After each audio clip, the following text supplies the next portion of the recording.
नमस्कार, मैं गुलेश पाल और आप देख रहे हैं न्यूज 21।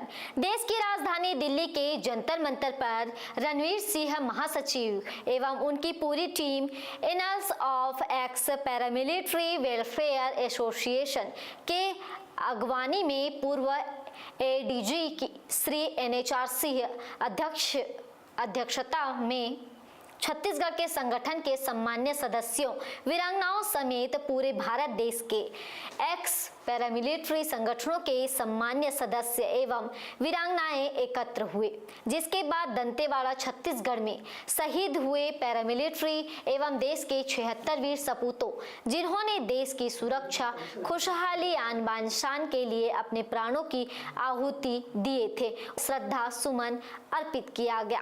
इसके साथ ही सरकार के सामने पैरामिलिट्री के साथ हो रहे भेदभाव, सौतेलापन व्यवहार एवं उचित हक जैसे शहीद का दर्जा, old pension, word rank 1 pension, CISF को CLMS की सुविधा, राज्यों में अर्धसैनिक कल्याण बोर्ड का गठन, सभी जिलों में CGSH डिस्पेरेंसी जैसे मुद्दों के लिए आवाज बुलंद किए गए। आगे उन्होंने और क्या कुछ कहा, आप भी सुनिए।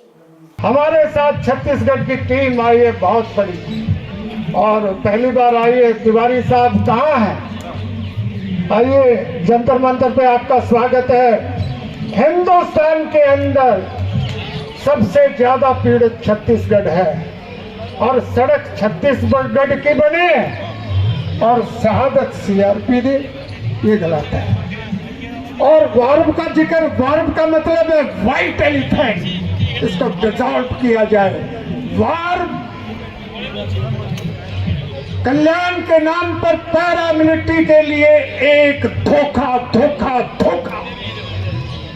अरे भाई, मंजूर, हाथ उठाइए। मंजूर। ये वार्म पैरामिलिट्री कल्याण के नाम पर धोखा, कुछ नहीं होता इससे, कोई हमारी बात नहीं पहुंचाता, हम इसका घोर विरोध करते हैं। हम चाहते हैं अर्धसैनिक कल्याण बोर्ड का गठन हो। आइए मिस्टर रवि प्रताप तिवारी, स्वागत कीजिए। रणधीर जी, और एक पहना दे, और एक पहना दे। भैया कहाँ गए? वो अपने फोटोग्राफर, तेरे को नींद आता। हमारे एक्स पैरामिलिट्री के सभी साथियों, मेंबरान साहिबानों को जय हिंद, जय भारत। और यहाँ इस जंतर मंतर के प्रांगण में दिल्ली में सबसे पहले ये कार्यक्रम अभी हमारे पिछले 3 घंटों से चला आ रहा है और धूप काफी है, तो पहले तो मैं सभी अपने मेंबरानों से कहना चाहता हूं कि प्लीज कृपया करके थोड़ी देर का कार्यक्रम और रह गया है और 10 मिनट के बाद ये कार्यक्रम हमको क्लोज करना हमारी मजबूरी है। हमारे ADG श्री HR सिंह जी में बैठे हुए हैं सर यहाँ पे, तो मैं कृपा करके कहता हूँ आप लोगों से सभी इस ओर थोड़ा सा 10 मिनट के लिए ध्यान देते हैं। और अभी जो मौजूदा में सरकार है आज हमारे देश की, ये इस सरकार को बहुत ही प्रभावशाली सरकार के नाम से जाना जाता है और जो अभी तक हमारे देश में 1947 से लेकर के और अभी तक बहुत सारी ऐसी प्रॉब्लम थी जो देश के हित में नहीं थी, या जो भी ऐसे फैसले लिए गए जो हमारे देश के हित में नहीं थे, आज उस सरकार को उस फैसले को चेंज करने का और बदलने का वो जज्बा है, वो हिम्मत हर सरकार वो करके दिखा रही है। तो आज हमारे पैरामिलिट्री के साथ में जो आज पिछले 50 सालों से जो भेदभाव हो रहा है, क्या ये देश हित में है? आज मैं सरकार से इस मंच के माध्यम से पूछना चाहता हूँ, तो यदि ये देश हित में नहीं है तो क्या सरकार के लिए कोई बहुत बड़ी बात है क्या इस भेदभाव को मिटाने के लिए? जो आज डिफेंस और पैरामिलिट्री के साथ में जो भेदभाव किया जा रहा है, ये एक ही धरती के 2 लाल के साथ में 2 अलग अलग सौतेला व्यवहार जो हमारे पैरामिलिट्री के परिवार के साथ जो किया जा रहा है, क्या वो देश हित में है क्या? ये सिर्फ आज हम अपने लिए नहीं आए हैं यहाँ पर, हमें आने की यहाँ पे कोई आवश्यकता नहीं थी, पर ये जो सौतेला व्यवहार ये देश हित में नहीं है। तो यदि ये देश हित में नहीं है तो सरकार के लिए ऐसी ये कौन सी बहुत बड़ी बात है इस भेदभाव को मिटाना?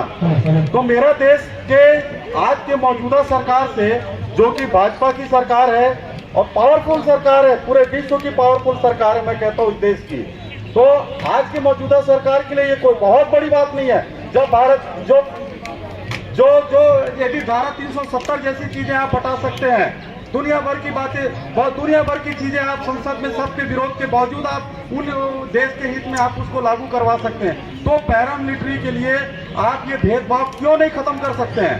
आप इस भेदभाव को खत्म करिए, हम सब आपके साथ हैं, पूरा पैरामिलिट्री, पूरा देश आपके साथ है, पूरा देश हमारा है, पूरा देश आपका है। तो मेरा आज के देश में आज 6 अप्रैल 2010 जो कि छत्तीसगढ़ में हमारे पैरामिलिट्री के 76 जवानों ने पूरे छत्तीसगढ़ की धरती को लाल कर दिया था अपने खून से, अपने देश के आन बान शान सुरक्षा के लिए अपने छत्तीसगढ़ की धरती को लाल किया था। तो कम से कम उनकी शहादत को बेवजह न जाने दे। पुलवामा में 40 जवान शहीद होते हैं, वो पैरामिलिट्री के होते हैं, नाम होता है, आप सबको पता है। तो जब आप वहां पर ये सोचते हैं कि सभी एक हैं, सेना है, देश की सेना है, लेकिन आप यहाँ पर उनको बोलते हैं हमारे पैरामिलिट्री को नहीं, आप तो सिविल फोर्स है, सुविधाएं देने के नाम पर आप सिविल फोर्स हो गए। तो मेरा सरकार से आग्रह है, मैं ये नहीं कहता कि ये आपने किया है, मेरा ये बिल्कुल ये इल्जाम नहीं है कि आपने किया है, ये प्रॉब्लम पिछले समय से चला रहा है। तो आपसे आग्रह है कि आप इन बुराइयों को जो देश हित में नहीं है, आप इसको खत्म करिए। बदलाव हम कहते हैं, इसको खत्म करिए। बदलाव हमें भी arm force of the union, जो कि सुप्रीम कोर्ट, हाई कोर्ट, माननीय सुप्रीम कोर्ट मानने के लिए तैयार है, मानती है इस बात को कि पैरामिलिट्री भी जो है arm force of the union के तहत ही इसका गठन किया गया है। तो सरकार क्यों इसके विरोध में खड़ी होती है? मुझे यही नहीं समझ में आता है। तो मुझे ऐसा लगता है सरकार को इस ओर भी ध्यान देना चाहिए। यदि ये गलत है तो गलत को सही करना भी सरकार का ही काम है।